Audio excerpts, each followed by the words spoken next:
Hi friends, welcome to Jaya's garden. என்ன சாதம் ஏதோ வச்சுருக்க மாதிரி இருக்குது, ஆனால் உட்காந்து ஏதோ பேச போகிறாளே அப்படின்னு நினைக்கிறீங்களா?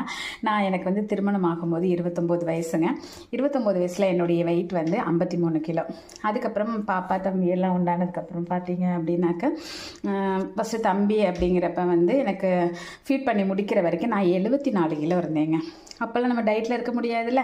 அப்புறம் பாப்பா, அதுக்கப்புறமா அதே மாதிரி கொஞ்சம் வெயிட் கம்மி பண்ணிட்டு, அதுக்கப்புறம் பாப்பா பிறந்ததுக்கப்புறம் திருப்பியும் வெயிட் அதே 74 இருந்தது.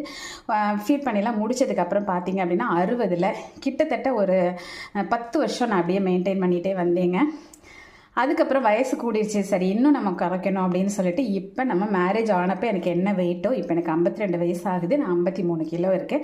டாக்டர்கிட்ட கன்சல்ட் பண்ணப்போ அவங்க சொல்லிட்டாங்க கரெக்டான வெயிட்டில் தான் இருக்கீங்கன்னு சொல்லி. எதுக்கு இந்த சாதத்தை வச்சுட்டு இதெல்லாம் பேசுகிறேன்னா இதுதாங்க காரணம். சிறுதானிய உணவுகள் அதிகமான காய்கறி போட்டு எடுத்துக்கிட்டேன். இதோட ரெசிபிஸ் வேணும்னா சொல்லுங்கள், வெரைட்டியாக டேஸ்ட்